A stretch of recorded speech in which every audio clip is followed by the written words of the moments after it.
This is Tony Tomasino on Judaism Before Jesus, session number 1, The Big Picture.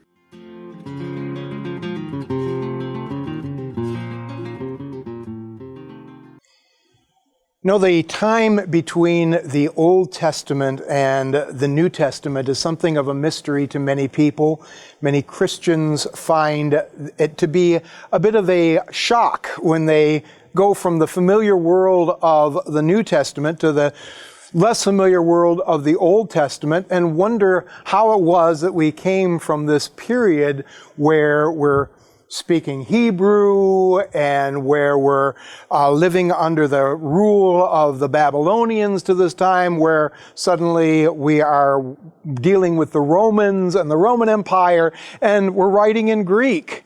It is a large period of darkness for many people that Protestants have traditionally referred to as the 400 silent years.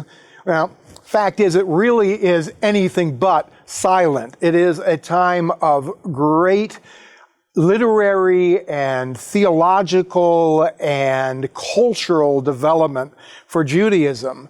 And the world of the Old Testament and the world of the New Testament are very different. And the peoples that we encounter in these different eras are almost like different species of human beings. So when we look at the materials that we have in the Bible, particularly our Protestant Bibles, it's going to feel jarring to us somewhat. As in the Old Testament, we see things like the great kingdoms, the empires of the Assyrians and the Babylonians. We read about things like the Hebrew kings and the apostasy and the struggle against idolatry.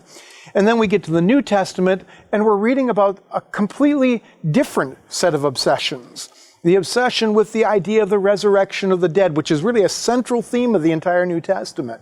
This idea that Jesus rose from the dead becomes really the core theme of the entire New Testament.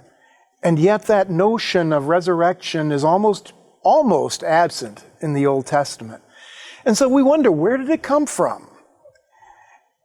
And to us, it might seem a mystery, but we can see, if we look at some of this intertestamental literature, the way that idea developed over time.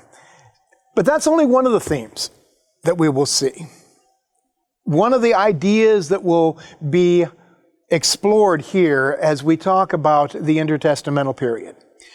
So I'm your lecturer. My name is Tony Tomasino, and I am a pastor in a church in Michigan right now, previously a professor of Old Testament and intertestamental studies.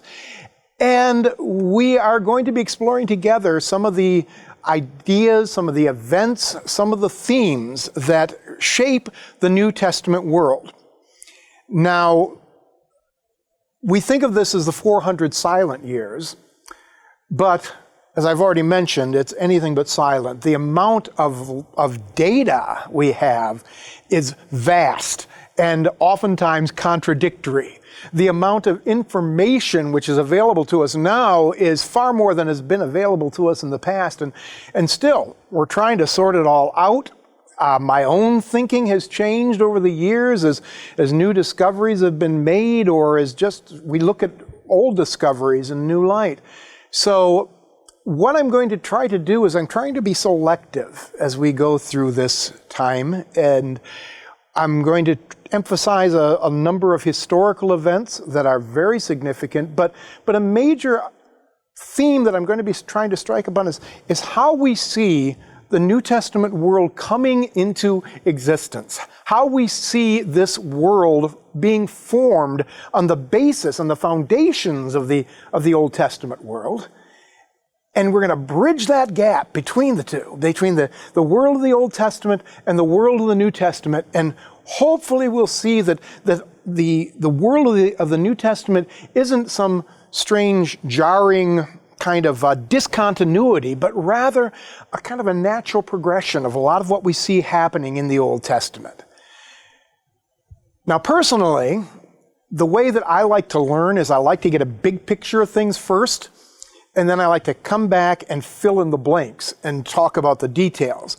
And so that's what we're going to do in this lecture. We're going to get the big picture, and then we're going to come back as we go through our next lectures, and we're going to focus more on details. We're going to fill out this picture. We're going to take and pause for a little while to look at some texts. We're going to look at some ideas, some themes, and we're going to see how all of this plays in together to make this wonderful bridge between the Testaments. So let's start with the Old Testament. Most of us are familiar with the story, but it never hurts to review a little bit, right? So the Bible begins in the beginning. Quite literally, in the beginning. The words, of course, of the first chapters of the Bible refer to the creation of the world. And from the story of the creation, we quickly move on to the creation of a people. And putting dates on things is always very dangerous, particularly when you're talking about the Old Testament time period. A lot of times we are reconstructing things based upon genealogies. And so we have these famous chronologies from people like Bishop Ussher, which were based upon adding numbers together and coming up with these dates. We have a different sense of the way that genealogies worked now than Bishop Ussher did, and we realize that those genealogies tend to be rather selective, and oftentimes they tended to be, they tended to work by different rules than the way modern genealogies work. So setting dates on things in the Old Testament isn't always the wisest course of action. Nonetheless, as we say, fools rush in where angels fear to tread. And so I'm immediately going to put a date on something here.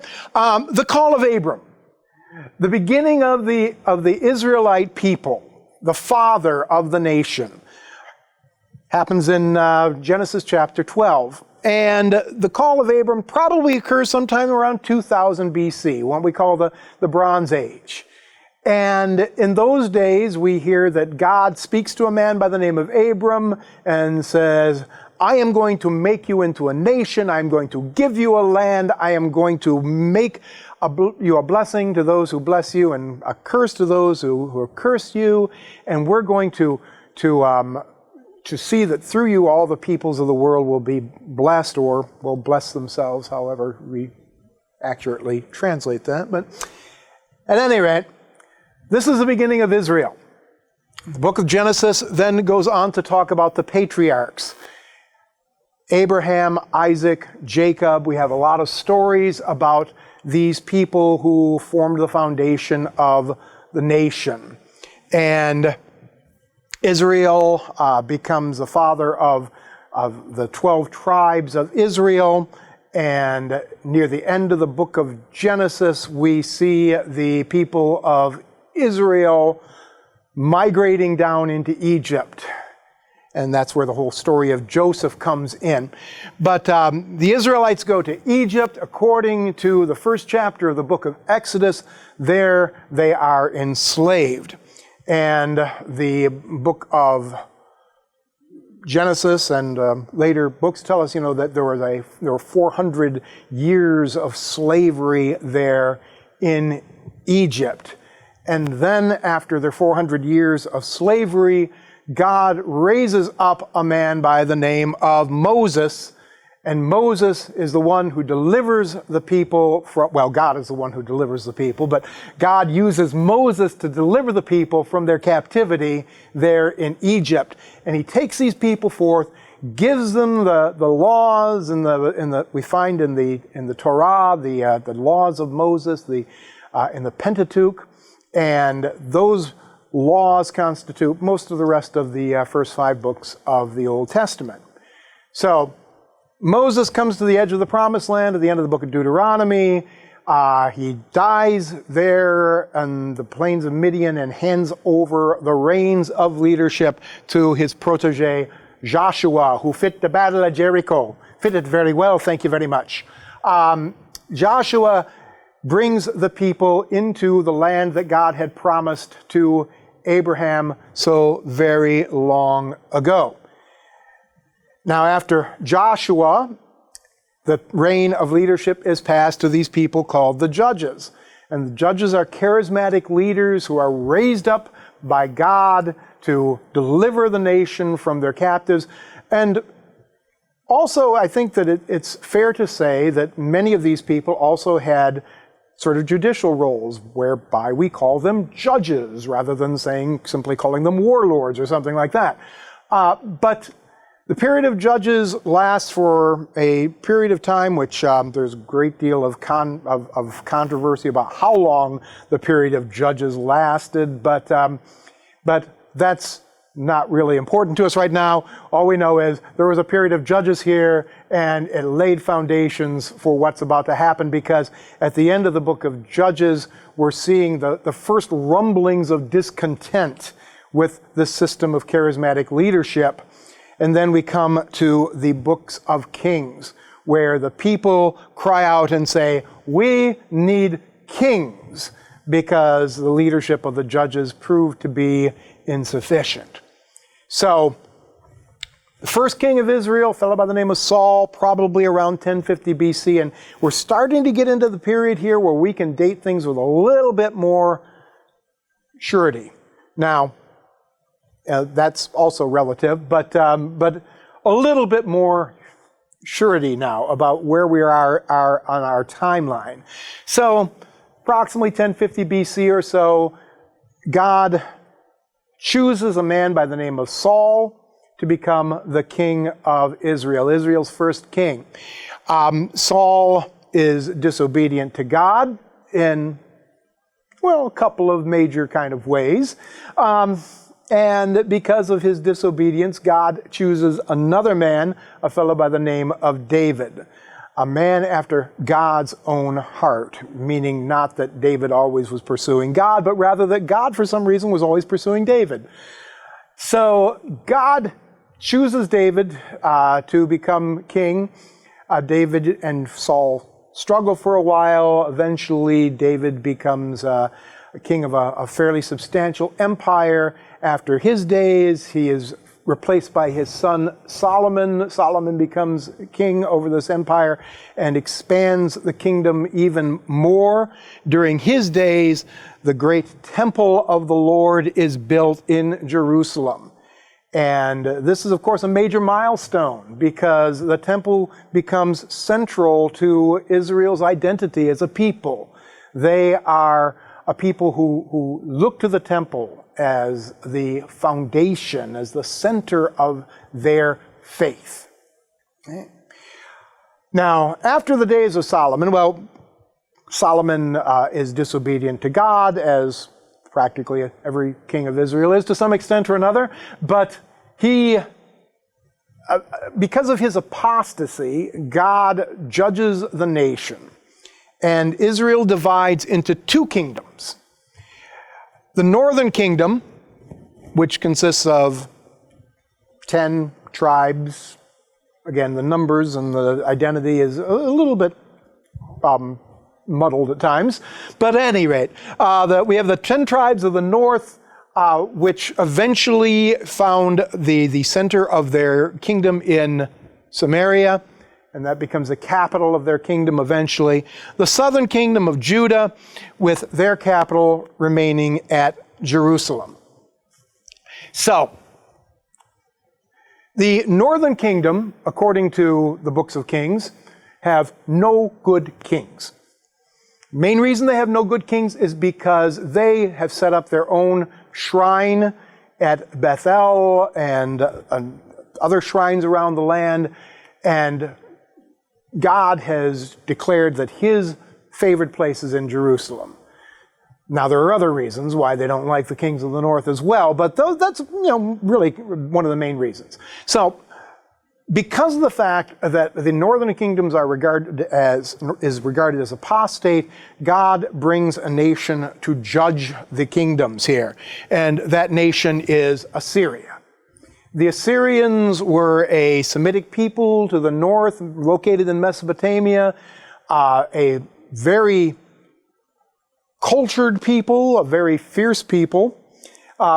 Remarkable, really, in their ways. The Assyrians produced some of this gorgeous artwork, and here we see a Assyrian king with his foot upon the shoulder of probably an Israelite there, according to some of the people who've studied these things. But the Assyrians managed to conquer most of the Middle East, including Israel and Judah, and both Israel and Judah paid tribute to Assyria. Eventually, Israel joined into a coalition of nations which rebelled against Assyria, and when they rebelled, well, it didn't work out as they had planned. And so the Assyrians destroyed the kingdom of Israel. They deported most of its people to various regions around the Assyrian Empire, brought in people from other areas to repopulate that land, that northern area. We speak of the 10 lost tribes of Israel. This is what we're talking about. We're talking about that time when these people were deported from Israel, and other peoples of foreign descent were brought in. Now, very likely there were still Israelites there, and there was probably some intermarriage and all kinds of things going on at that time. And we're going to have to come back to this later, because there's a whole group of people who become very important in the New Testament called the Samaritans, who are the recipients, you might say, of this action by the Assyrians. But at any rate, Judah kind of dodges the bullet with the Assyrians, and because the people of Judah have been sort of blessed by God, and we see this wonderful story of how King Hezekiah in his day is delivered from the Assyrians, and we see that God has a special place in his heart for the faithful of Judah. They are spared at this point. But alas and alack, it shall not continue this way for long, because the politics of the Middle East are about to grind Judah under their wheels as well. Now, the Bible, of course, has one explanation for this. The Bible's explanation is that Judah also was apostate, particularly a certain king by the name of Manasseh, who set up altars to the god Baal, and who sacrificed children and all kinds of fun stuff like that. But because of Manasseh's apostasy, God said, enough is enough, and Judah is going to suffer the same fate as Israel, its northern neighbor.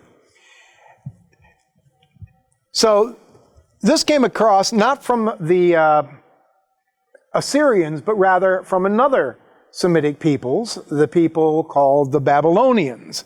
Babylon, of course, is a great ancient kingdom, and the Babylonians had been around for many, many ages. At this time, the Babylonians were coming into a sort of renaissance, particularly under the leadership of a fellow by the name of Nebuchadnezzar. And because of Nebuchadnezzar's leadership, the Babylonian kingdom managed to reach out and to conquer the Assyrians and other lands around them, and eventually Judah too came into their sway.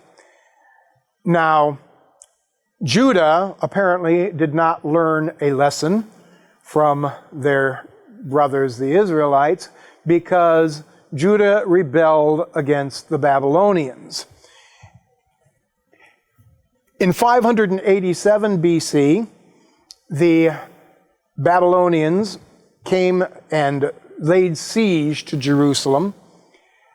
Jerusalem was destroyed, mostly. The walls were knocked down. the great temple of Solomon was destroyed, and the king of Judah was taken away as a captive to Babylon, along with many of the leading citizens of Judah. So this introduces the period that we call the Babylonian exile. Now, the prophet Jeremiah had predicted that this period would last for 70 years. It had also been predicted it would last for 40 years. Well, it all depends on what you count as an exile, I suppose, because 587 to 538, 538 officially the exile ends, for reasons I'll get to in a minute, but not all the Israelites return immediately. In fact, many of the people of Judah chose to remain in Babylon. And it took a while for the rebuilding of Jerusalem and for the recovery of the nation from this devastation which was wrought upon them. So 587 to 538, a large population of really upper-class Jews were living in Babylon. Jeremiah refers to these people who were actually carried away and taken to Babylon as the good figs, the good people, whereas the people who were left in the land he referred to as the bad figs, the people who were of more, of questionable morals, we might say. They eventually come to be known as the people of the land. And that's not a good term. We're not talking tree huggers here. We're talking people who adopted the ways of their neighbors, and people who lost a lot of the distinctives of what it meant to be a Judaite, a worshiper of the Lord. Whereas meanwhile, up in Babylon, the Jewish community was closing ranks.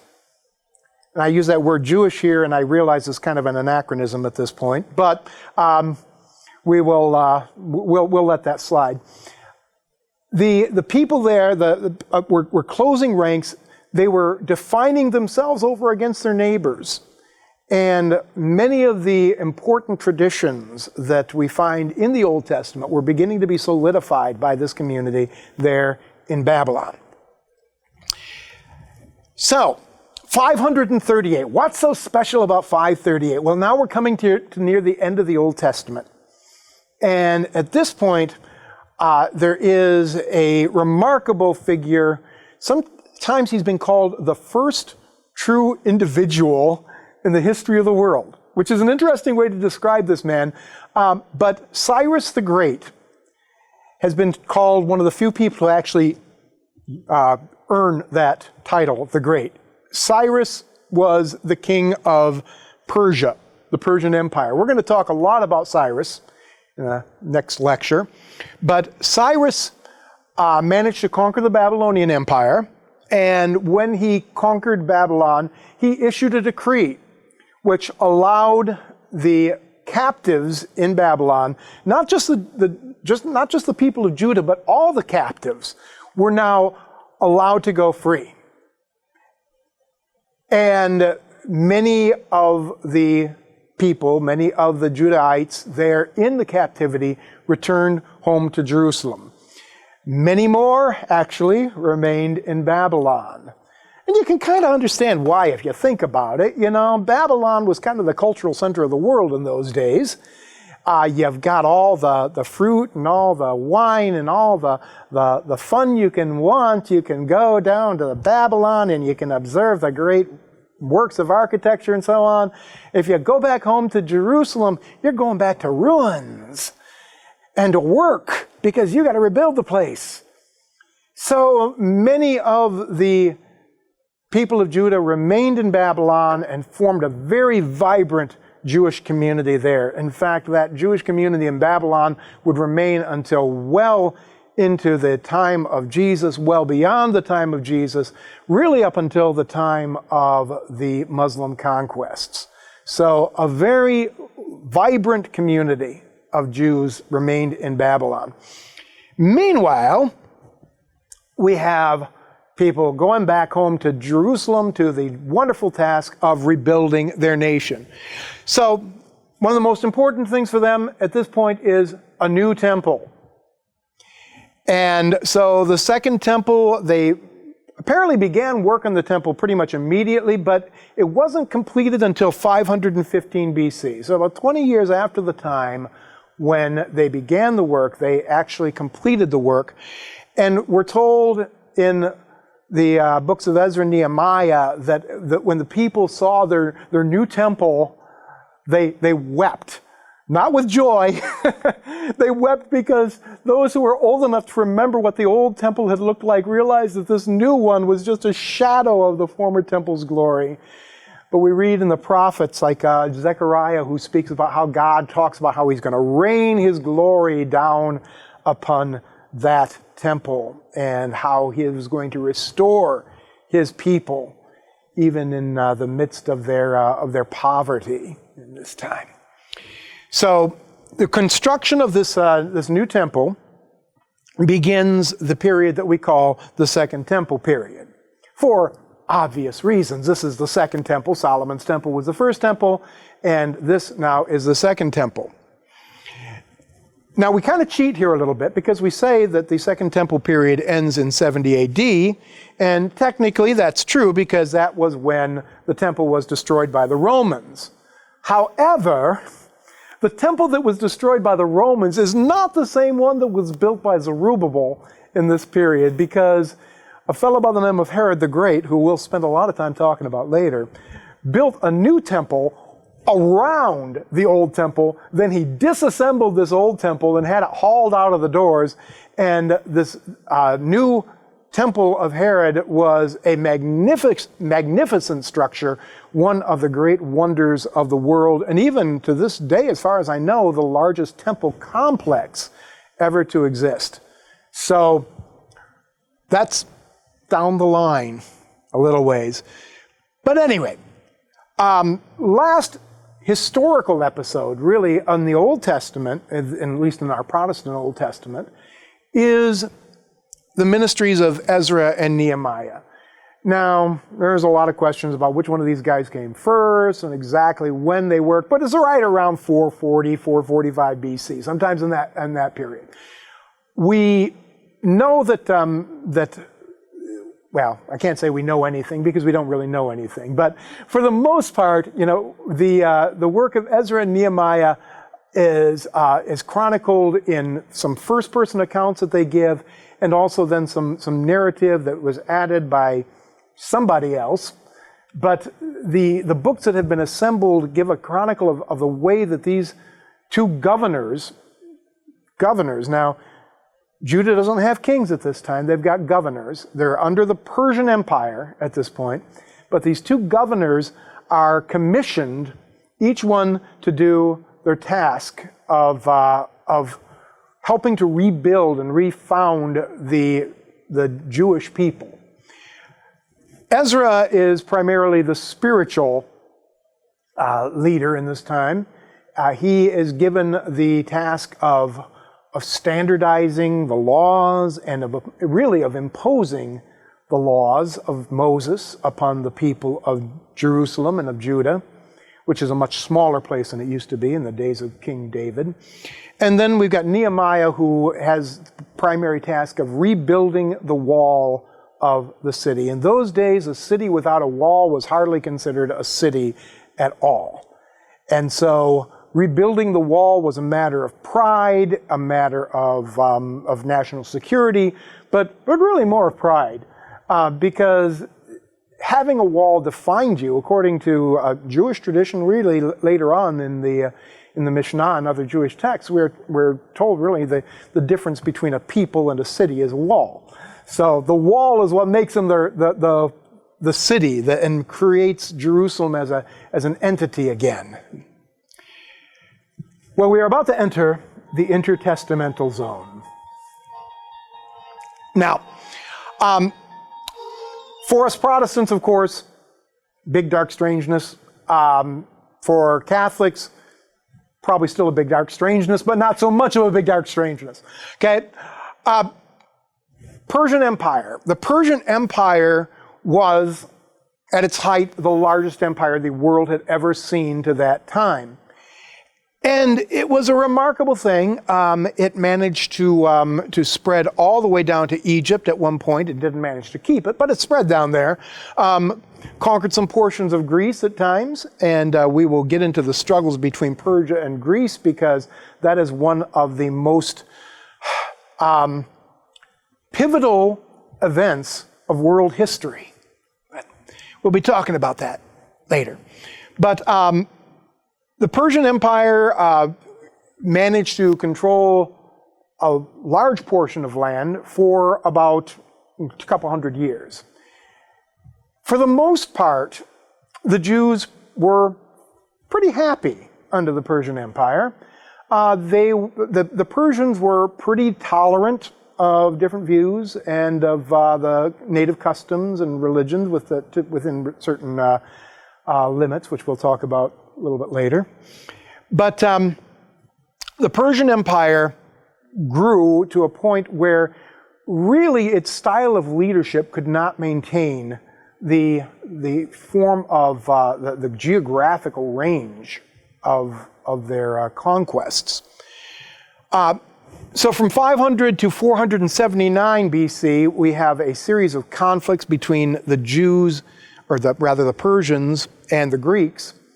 And this series of conflicts is going to decide not only the destiny of Persia and of the Greek world, but it's going to decide really the destiny of the Jewish people and of us as well, in a lot of ways. Wonderful thing, they say that history is always written by the victors. And we have these wonderful images of the Persian Wars, thanks to movies like 300 and other Hollywood productions which portray the Persians as these crazed barbarians and the Greeks as these noble and powerful warriors and all this kind of wonderful stuff. But important thing is here that we remember that because of their conflicts, and which primarily began because of issues and struggles regarding certain colonies in Asia Minor over here, these two countries, these two nations would come into major conflict, and that conflict would continue for some time until eventually it would be the Greeks who would be victorious. And the Greeks are primarily victorious because of the genius of one man, a fellow by the name of Alexander the Great. Now, Alexander is a remarkable figure, and we're going to talk a long time about Alexander because he, again, is one of the great individuals and one of the people who probably was responsible for some of the most monumental changes that took place in the world in this time. And so we're going to spend quite a while talking about him. But Alexander the Great was a general from Macedonia, general/king, who took it upon himself to expand the Greek empires over into the realms of the East. And he came into direct conflict with the Persian Empire. And because of his own personal brilliance, more than anything else, but also because he inherited the brilliance of several people before him, he managed to overcome this massive empire and bring them under the thrall of Macedonia and the Greeks. So Alexander's empire spread, we can see, over a huge area if you consider the Persian portions which he had conquered. He had managed to conquer Egypt, he managed to conquer all of Asia Minor, and of course all of Greece. But his empire did not survive his death. After Alexander died, several of his generals began a squabble, and the squabble eventually led to the disintegration of his empire. But Even so, there were, in the case of the Jews and of Judah, there were two very substantial powers that were left to fight over Judah. And those two substantial powers were what we call the Seleucid Empire and the Ptolemaic Empire. Well, the Seleucid Empire eventually kind of won that little struggle, and the Seleucids had a policy of trying to encourage the spread of Greek culture among the peoples that they had conquered. And one of the most zealous of their kings was a fellow by the name of Antiochus Epiphanes. Antiochus Epiphanes, again, is one of those figures who is going to play a major part in the history of the Jews. But at this point, all we need to know is that he decided that the Jewish religion was a problem. And so, because of his conviction that the Jewish religion was the issue with why the Jews were so recalcitrant, he decided to stamp out the Jewish religion, at least in the realms that he controlled. And so, at this point began what we call the Antiochian persecution, where bloody and violent purges occurred in Jerusalem, which led to the people eventually crying out against this, rising up against Antiochus and rebelling against foreign leadership. We sometimes refer to this as the Maccabean Revolt. That's not really an accurate term for reasons that we'll go into later. Hasmonean is actually a little more accurate, but we'll talk about that when we get there. But in 167 BC, the Jews revolted against the Greek overlords, against Antiochus Epiphanes. And eventually, after a fairly lengthy struggle, they won their independence from the Greeks. Now think about this. From 605 BC until approximately 140 BC, the Jewish people had been ruled by foreigners. And now in 140 BC, according to the book of Maccabees, they were freed from the yoke of the Gentiles. They achieved their independence at last. But alas, this too shall pass, because on the horizon there is another power which is turning its greedy eyes toward the east. The Hasmonean kingdom lasted until 63 BC and managed to conquer quite a bit of territory here. At its height, it was probably about the size of the kingdom of David back in the old days. But it was not to stay that way, in part because of external pressures, but also in part because of infighting. In 63 BC, the Romans arrived in the east, and the arrival of the Romans had a predictable outcome. Now, the Romans found it to be to their advantage to conquer Judah. The Romans were very practical people. They wouldn't have conquered Judah unless they felt it was worth it. And they decided that this time it was worth it. And so the Romans added Judea, as it's called by this point, to their empire in 63 BC. Interesting thing to note at this point. If you look back at the history of the conquests of Judah,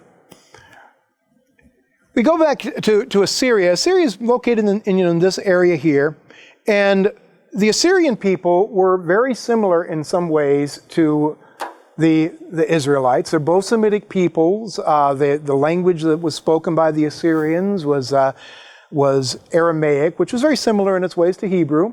And so they had a kind of in a way you might call it a kinship. Now, the Assyrians were a much more powerful and a much more ruthless people in their way than were the Israelites. I kind of think of them as sort of like the Romulans versus the Vulcans, and you Star Trek fans will know what I'm talking about. But at any rate, the Assyrians were in a way familiar to the Jews. Now, Babylon, who's the next overlords of Jews, are a little farther away geographically, because they're way down here in this area, but instead of up in here in this area, and also a little more ideologically differentiated from the people of Israel and Judah. When Hezekiah, in the book of Isaiah, is showing the Babylonians around his storehouses, Isaiah the prophet comes up to him and says, "So who are these guys?" And Hezekiah says, "Oh, they come from this faraway land called Babylon." And Isaiah says, "Well, you know, these Babylonians you're talking about are going to come and carry all this stuff away someday." And Hezekiah says, "Well, at least it's not going to happen in my day." But anyway, the point being here that the people of Judah thought of Babylon as being a faraway, weird kind of foreign land. Right? Well, you ain't seen nothing yet, because when the Persians come along, the Persians aren't even a Semitic people. They are rather an Indo-Aryan people. The Persian language is not one of the Semitic language groups. It's a different language. Now, the Persians adopt a lot of Babylonian kind of customs and so on, because that's the kind of way the Persians were. They were a very eclectic people who liked to borrow from here and there and everywhere. And so in some ways, the Persian culture sort of adapted more Eastern kind of a style, but they were foreigners. I mean, they were quite different from what Judah was used to. And then along come the Greeks from over here, geographically much further away than Persia, and ideologically, language-wise, culture-wise, very different from anything that the Jews had experienced before. And then, of course, now the center of power is in Rome. Geographically, ideologically, culturally, we see the face of the overlords becoming more and more strange, more and more foreign, more and more remote from what the people of Judah had known in the days past. One more figure that we're going to talk about here, and this is going to be where we're kind of end our historical overview, and that is the figure of Herod the Great. Now, Herod, of course, we know from the New Testament as the fellow who was responsible for the slaughter of the innocents, where he killed all the babies in the area around Bethlehem in order to try to kill off Jesus. So the slaughter of the innocents is one of those great episodes in the Bible that kind of draws this major, what we might call a meta-narrative arc between the Old Testament and the New Testament, because way back at the beginning of the story, we see a Pharaoh casting the babies of the Israelites into the Nile River to drown them in order to kill off the potential of deliverance, the possibility of the people rising up against him. And now we have Herod the Great killing off the babies of Israel in order to try to kill the deliverer, the Messiah, the one that he viewed as a threat to his kingdom, to his reign. So that will be where our historical survey will end. But we're going to talk a little bit more about what it was that Herod was so afraid of at the very end, that hope that was kindled in the hearts of the people of Judah back in Old Testament days, back even in the days of Abraham, that hope that one day they would be a people who would be bound to their God in this loving covenant relationship, that hope that God was going to send someone who could lead them into righteousness and be that new Moses, to be that suffering servant, to be that one who could build the bridge between God and his people. And that will be where our survey of intertestamental Judaism will end.